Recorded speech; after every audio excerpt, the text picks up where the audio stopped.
This DVD is about the London docks, about the tugs, about the sailing barges, the barges and other river craft. It starts off pre-war, mostly in black and white.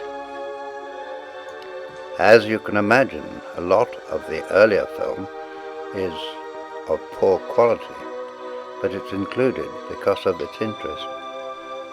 Apart from the river craft, you will see many cargo ships and liners, and I will try and identify those as we go along.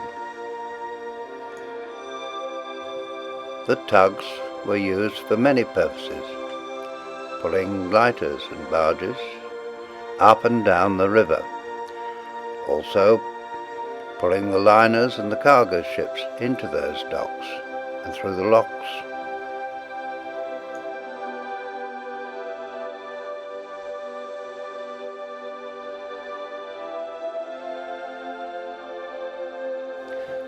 The Multan, another liner, and then we see the Multan again entering the docks.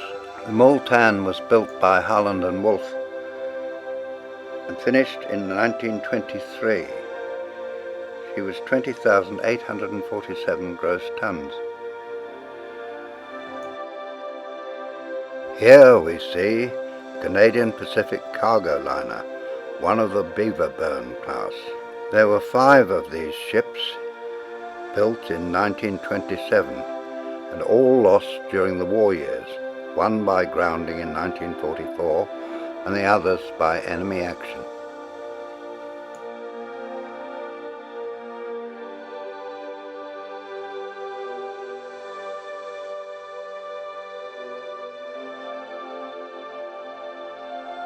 And here we're in one of the royal docks.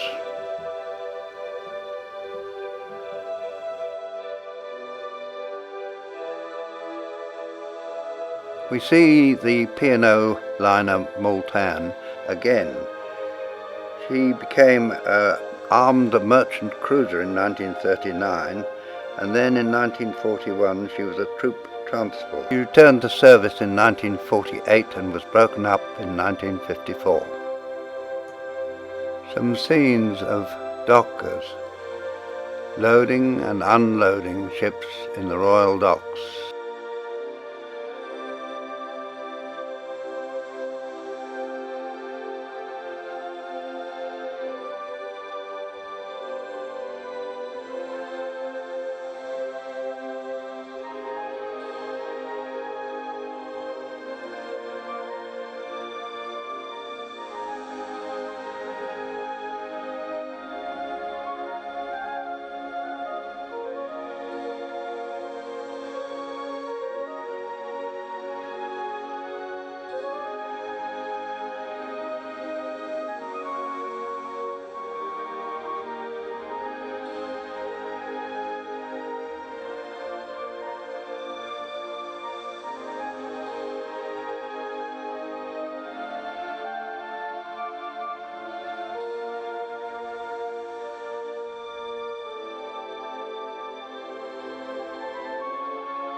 The first pictures of Thames sailing barges.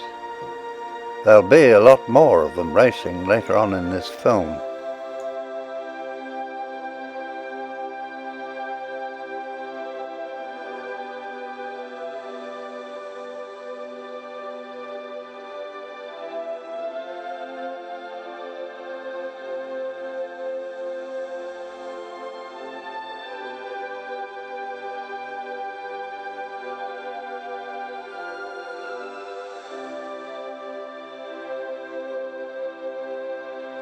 Here we see the Lucullus, one of H.E. Moss and Company's tankers. Whilst we would consider this a small tanker, they were in fact considered large in those days. She's awaiting her turn to move upriver.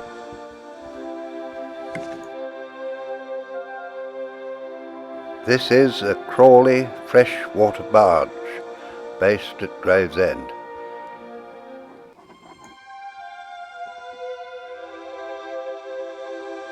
The Lucullus was built in 1929 by Palmer's of Jarrow. She's 6,546 gross tons, and she was sold in 1952 and scrapped in 1959.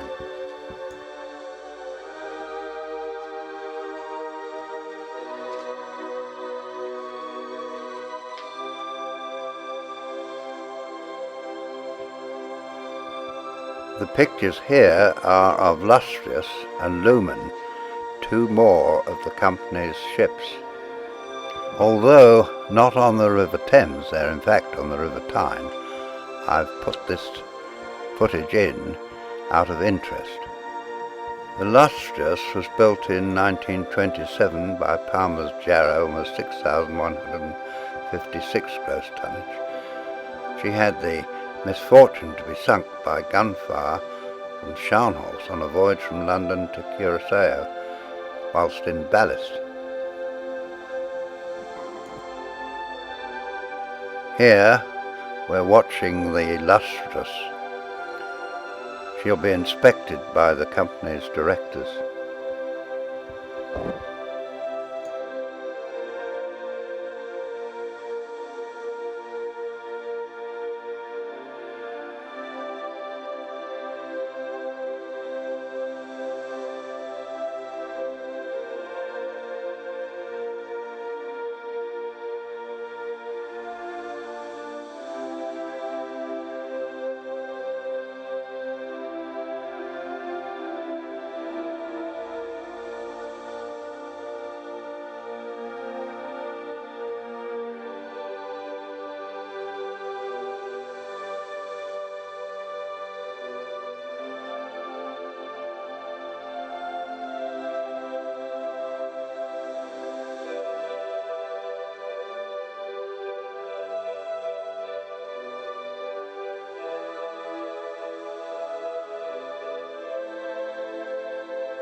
Some of the directors wait to board the ship.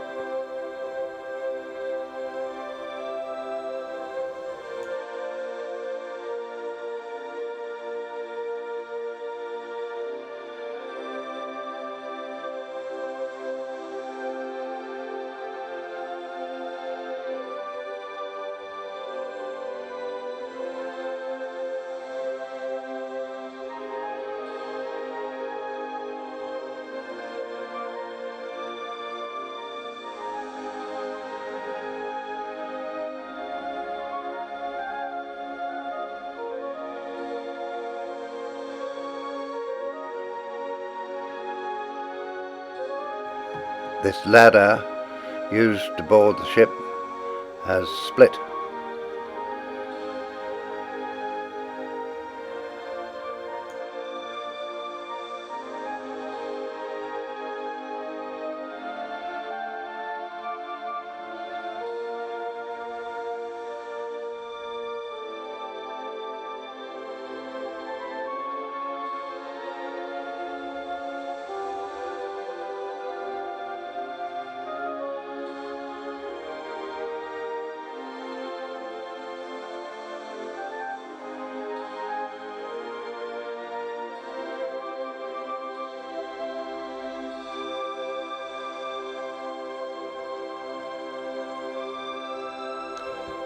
Inspection over, the Lustrious can continue about her business.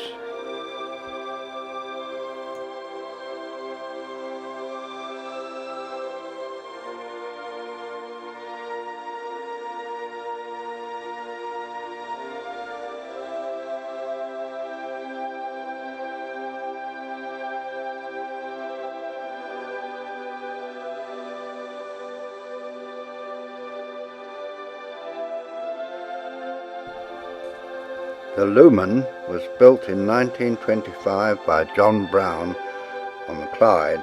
She was 6,500 gross tons. In 1942 she was taken over by the Ministry of War and Transport and renamed Empire Light. She was hit by torpedoes from a German submarine, the U-638, on the 7th of March 1943, and finished off by a further torpedo from U-468 on the 12th of March 1943, whilst on a voyage from Manchester to New York.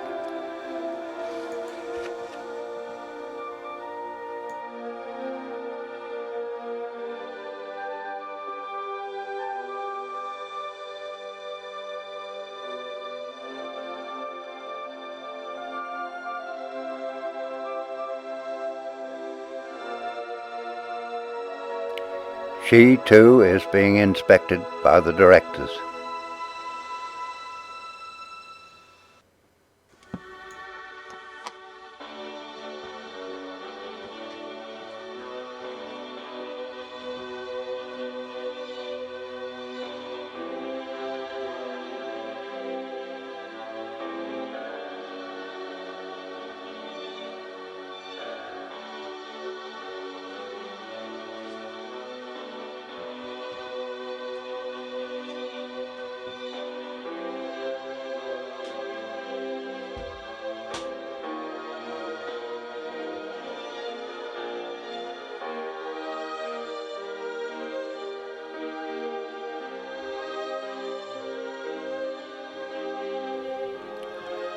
We're now seeing some colour film, and here we're looking up towards the Pool of London and Tower Bridge.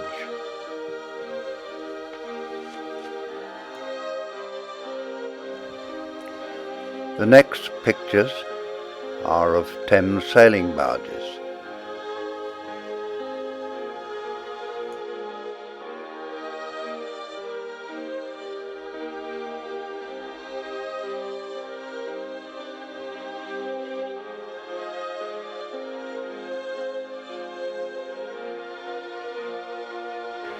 And here we can watch for a while as the Thames barges are engaged in a race. It was an annual race. As colour film was not readily available before the war, I would suggest that this film was taken in the late 40s or early 50s.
Now we come to film taken in the early days after the 1939-45 war.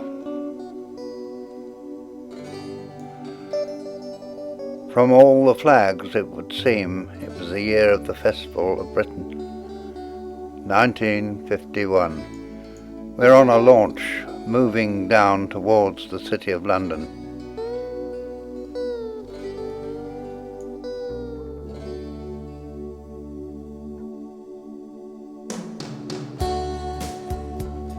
As we pass New Fresh Wharf, we'll see the Spanish ship Monte Julia of 10,123 tons, built in 1952. A corvette used by the Royal Naval Reserve.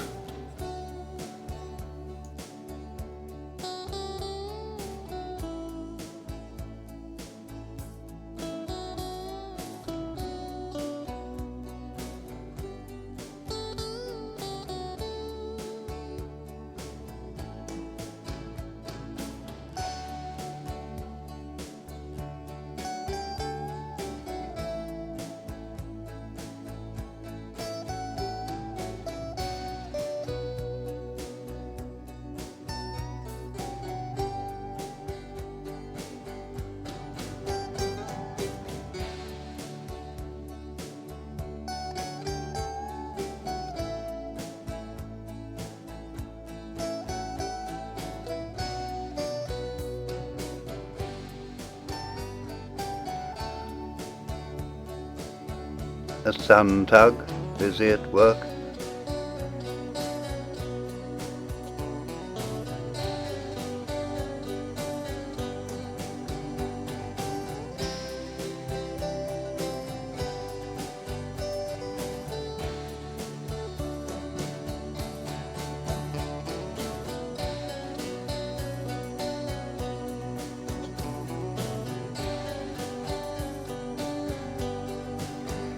The Union Castle flag flies at the masthead above this Union Castle liner.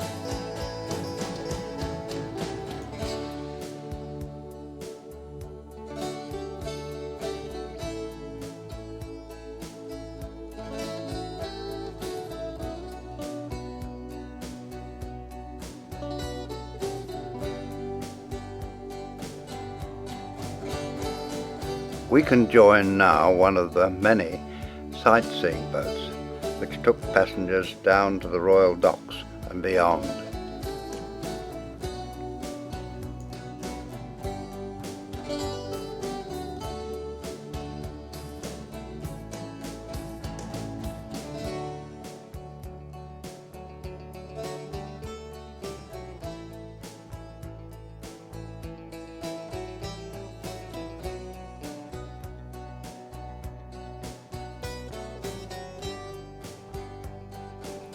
Port of London Authority launch. I believe this is the Haven Gore which was used during Churchill's funeral procession upriver.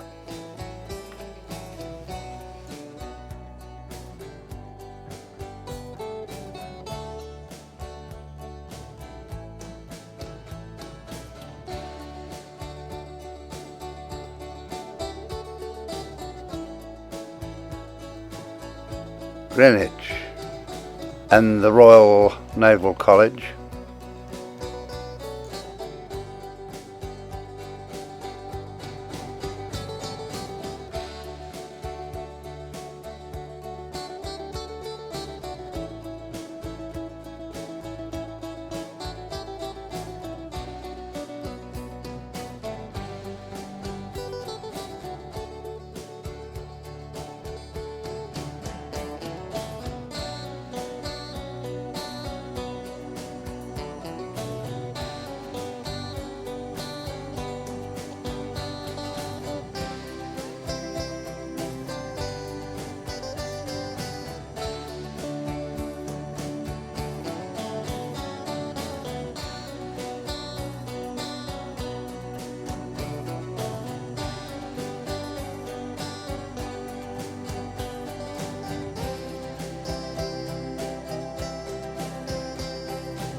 A group of sun tugs at their moorings in Wapping.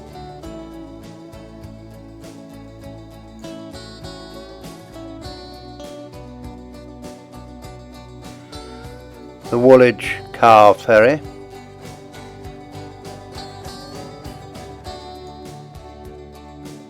We're about to enter the Royal Docks. The first ship you will see is the Brisbane Star, built in 1937 by Camel Laird.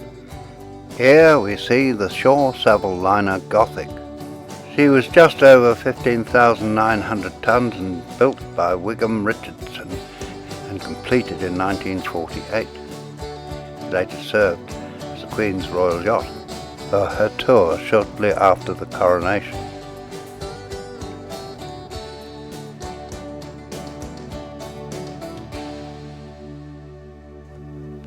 This is the Port Fremantle, built by Workman Clark and Company in 1927 with a tonnage of 8,072 tonnes.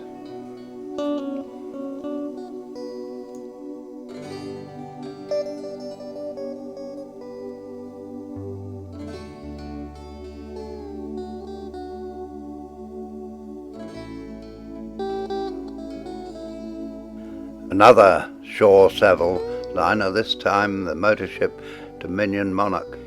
She was built by Wigham Richardson and launched in 1938. She was 27,155 gross tonnes.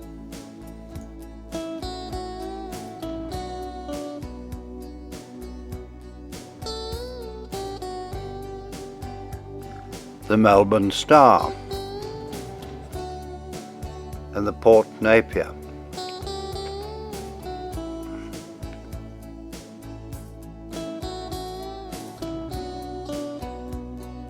The 1922 liner Esperance Bay of 13,837 gross tonnage and originally called the Hobson's Bay.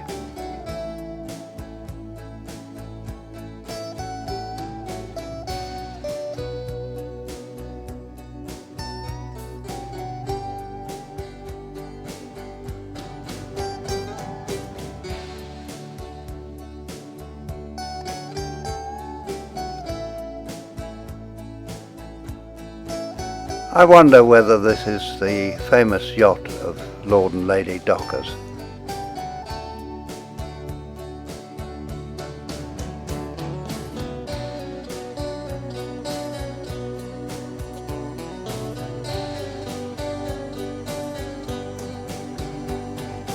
We pass the Sun Tugs again at their moorings. The Alanza, a Royal Mail liner of 20,350 gross tonnes, later to be transferred to Shaw Savill and renamed Arawa.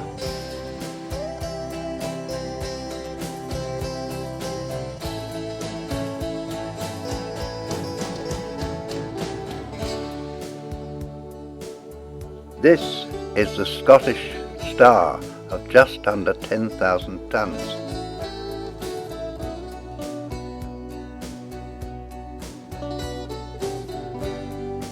Then we see the Mazara.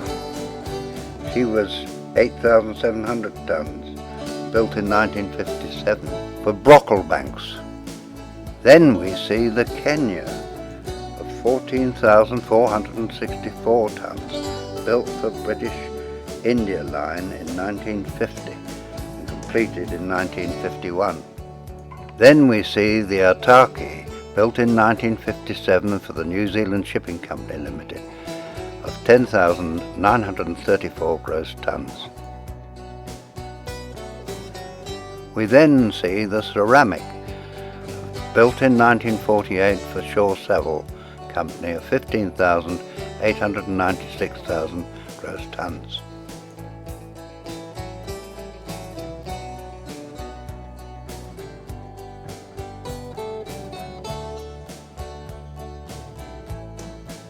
A smaller Shaw Savill ship, the Canopic, built in 1954. She was 11,166 gross tonnes.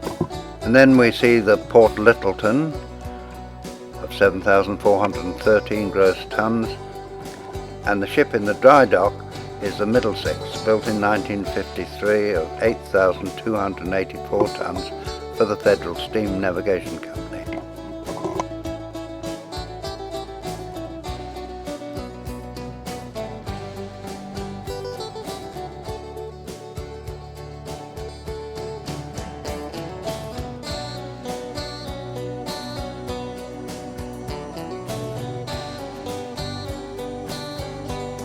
the Ebro of the Royal Mail Lines, the Port Nicholson again.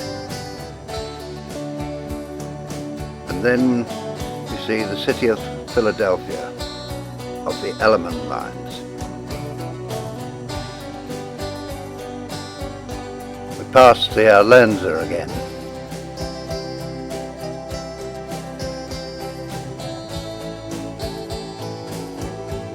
Here is the Ilunia, a refrigerated cargo liner of 7,000 tons built for Cunard.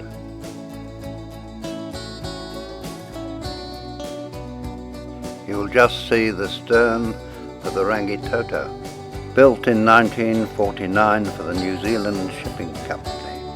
She was 21,809 tons. The Clan Malcolm was built in 1957 and scrapped in Shanghai in 1979. The next ship is the St. John of the Saint line of nearly 7,000 tons. Then we see the Delphic of the Shore Savel lines, followed by the Port Launceston of 10,225,000 tons.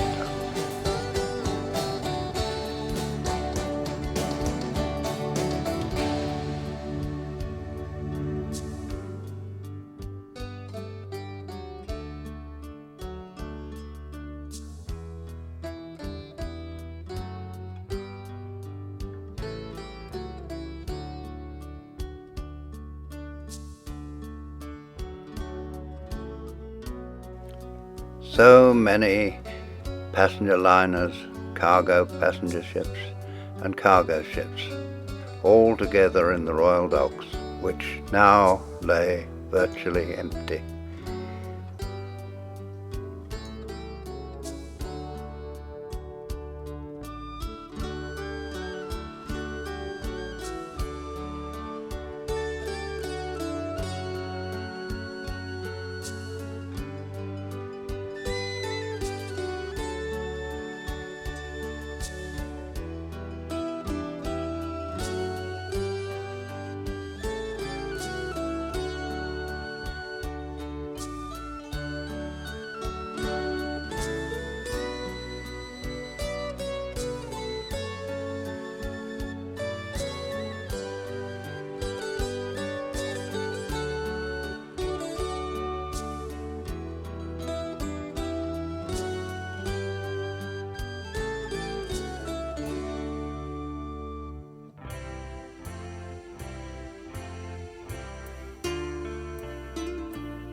Those of us who are old enough should count ourselves lucky to have seen all of this.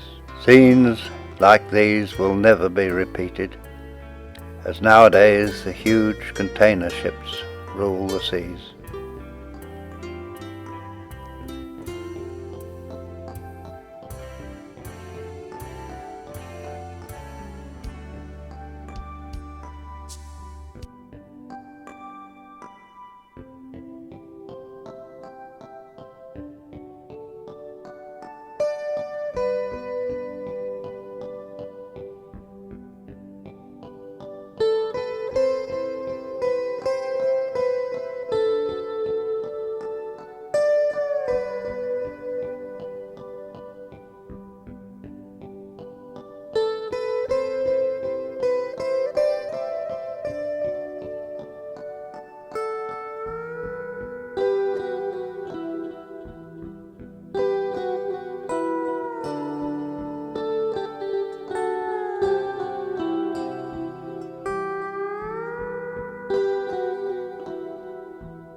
So we leave the Royal Docks as the skies darken, and we head back up towards Tower Pier.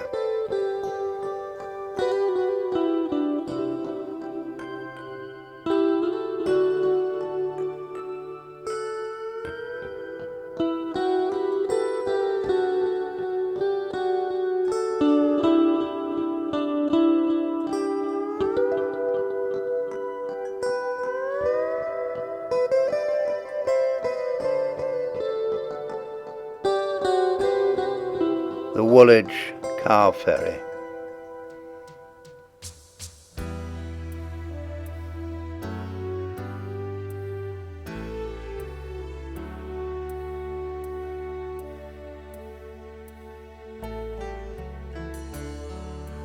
More river scenes.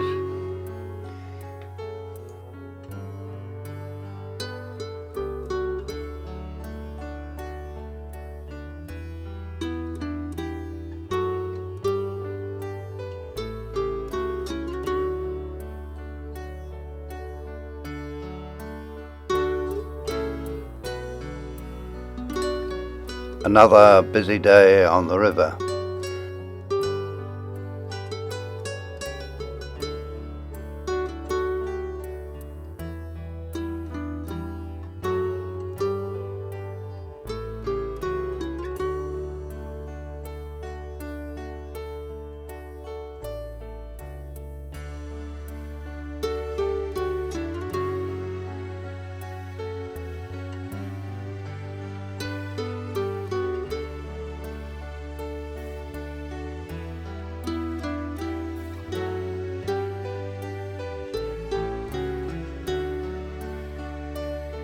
We're going to join the Canton in the Royal Docks. Canton was 15,800 tons and launched in 1938.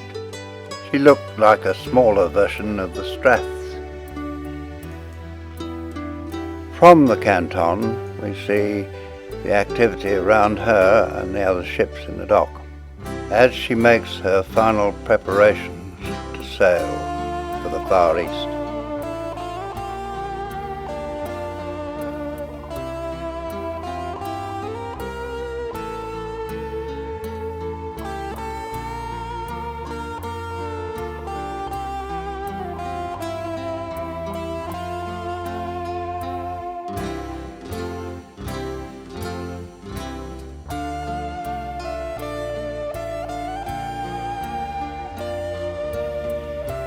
Canton's chief officer is watching her as she's about to sail. These pictures were taken in the late 50s.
We can watch now as Canton is pulled out of the dock.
HMS Worcester, a merchant navy training ship.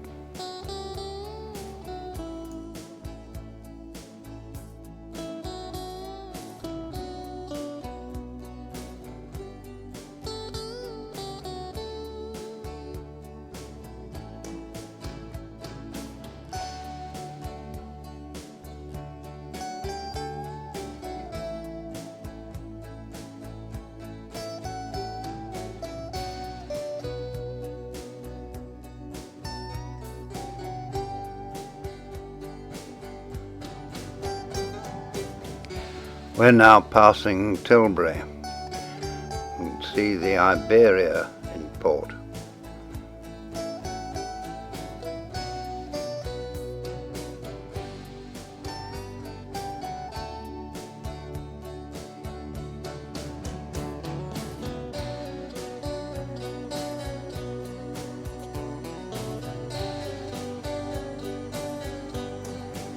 Beyond Iberia, you'll just catch a glimpse of the Orient liner Orontes. So let's have a look at the Tilbury docks. Here we're approaching the docks by the boat train, about to join the Orient liner Orontes.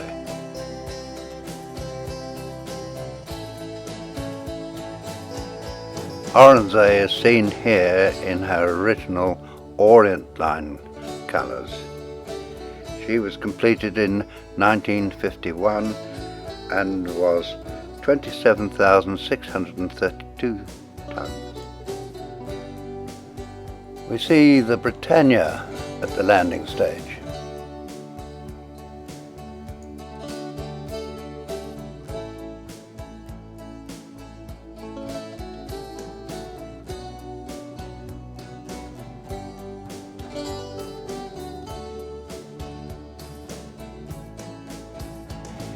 Here we see the P&O Orient liner Orchides, now in her white livery, approaching the docks. Orchides was the first of the Orient liners to be built after the war. She was completed in 1948 and was 28,164 gross tons.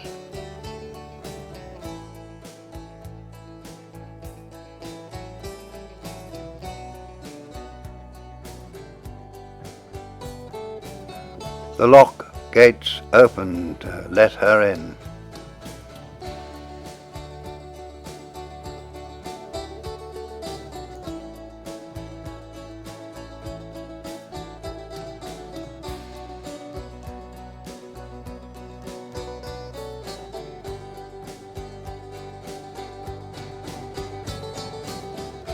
Safely in the dock, she'll berth behind the P&O liner Himalaya.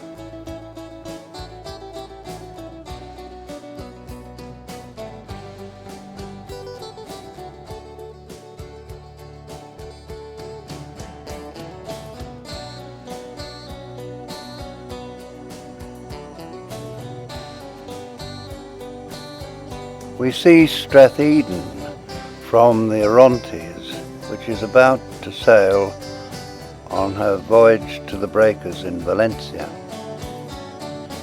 Behind Stratheden is the Orient liner Orsova, by this time part of the P&O Orient line fleet. And behind Orsova is the Strathneva, de-storing, also about to depart for the breakers.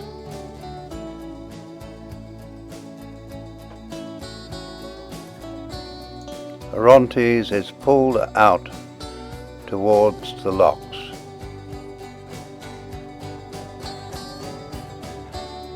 There's snow on her upper decks, and for one who was very fond of Orontes, it's a very sad day.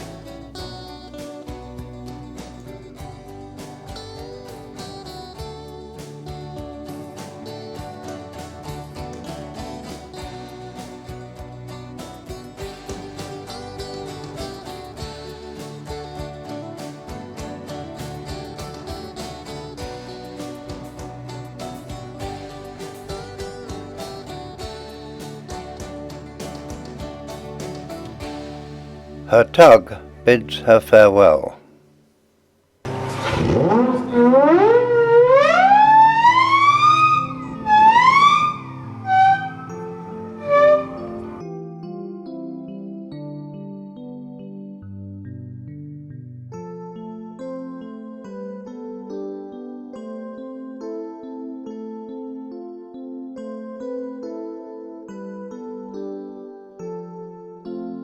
Now we're on board the Orion, another Orient liner, as she prepares to enter the lock.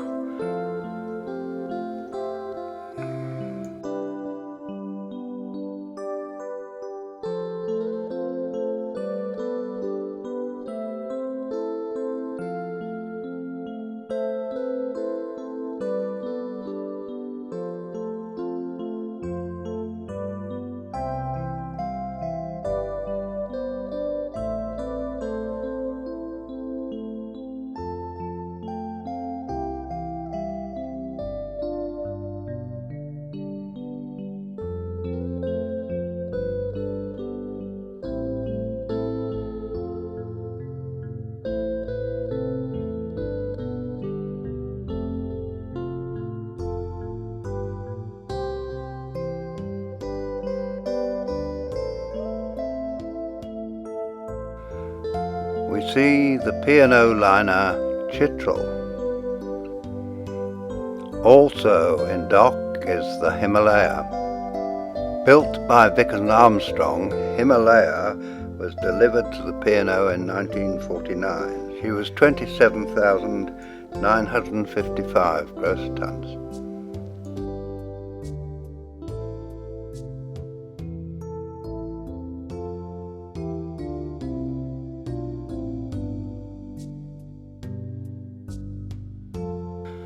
We can now have a look around inside the docks.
P&O liner Iberia, built by Holland and Wolff in Belfast.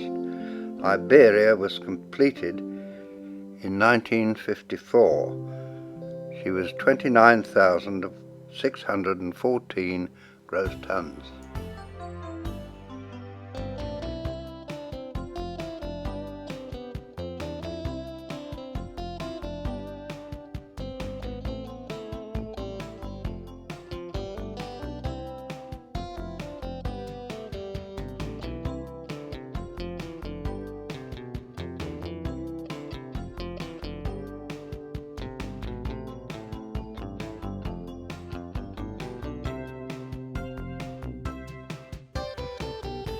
Another shot of Himalaya.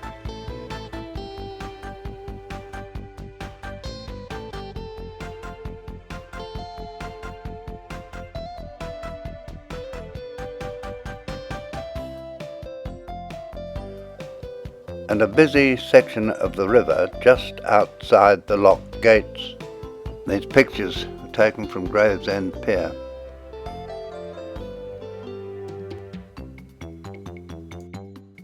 We move now to the 70s. See a number of cruise liners, most of which will tie up at the Tilbury landing stage. We start with the P&O liner Pacific Princess, the Soviet liner Odessa,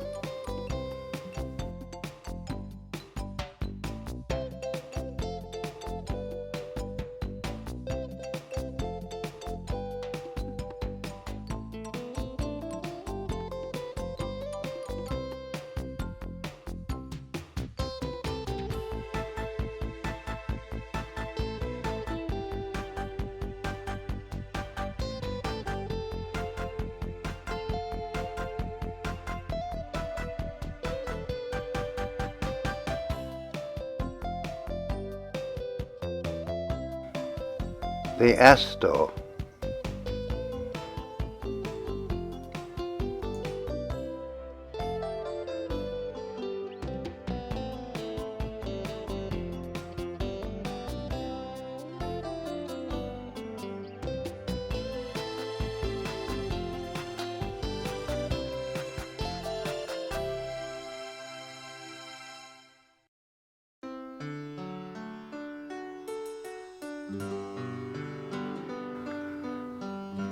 Costas, Columbus Sea,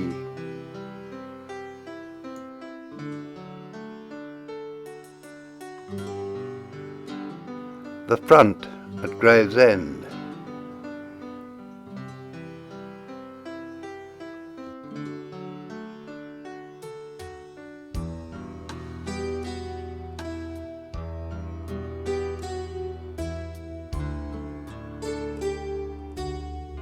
Sun tugs are now wearing the livery of the owners, the Alexander tugs.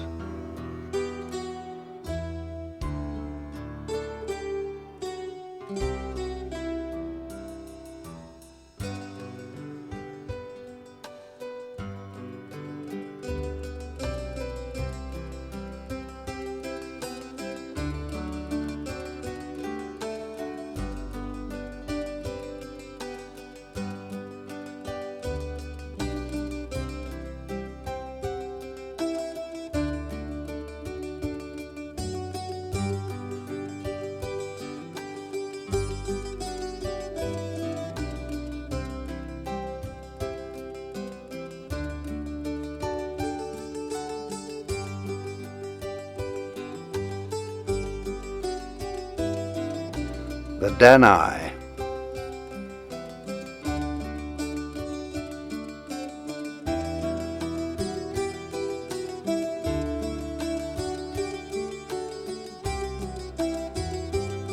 the Tilbury Gravesend Ferry,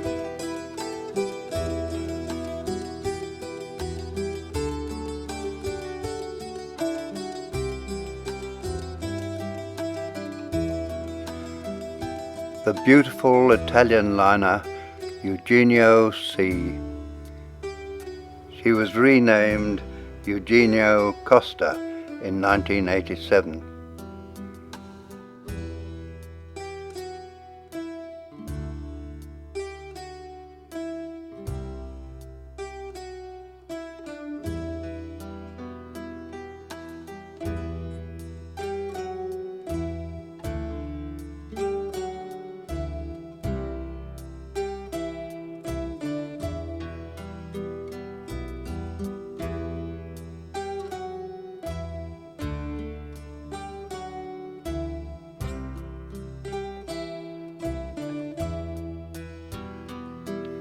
A cable layer anchored off North Woolwich.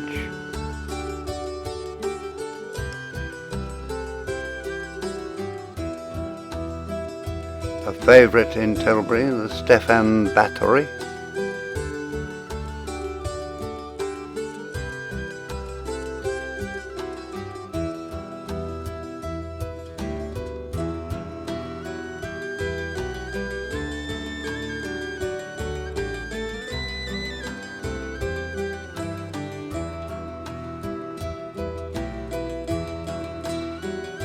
This is the Norwegian America Line's Saga Fjord.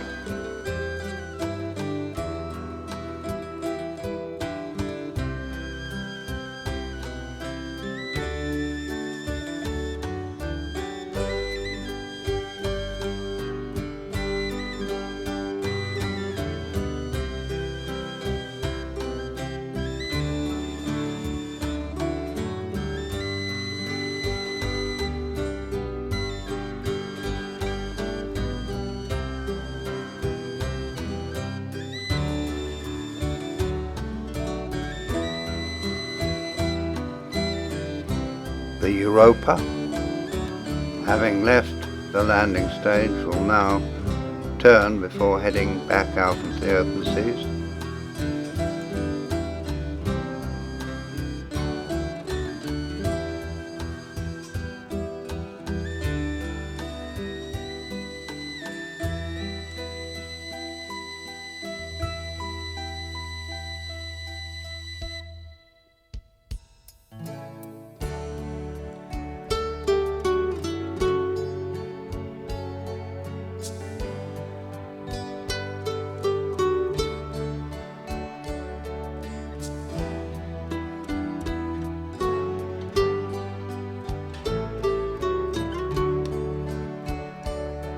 Paddle steamer Waverley tied up the Tilbury landing stage.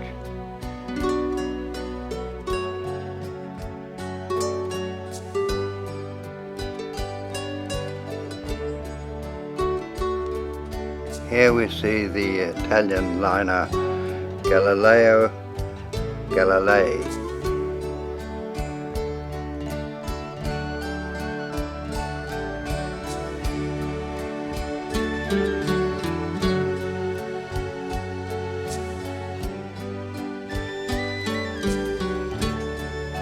And the Fyodor Shalapin, Soviet ship later renamed Fedor Shalapin. He was once the Cunard Franconia, and before that Ivernia.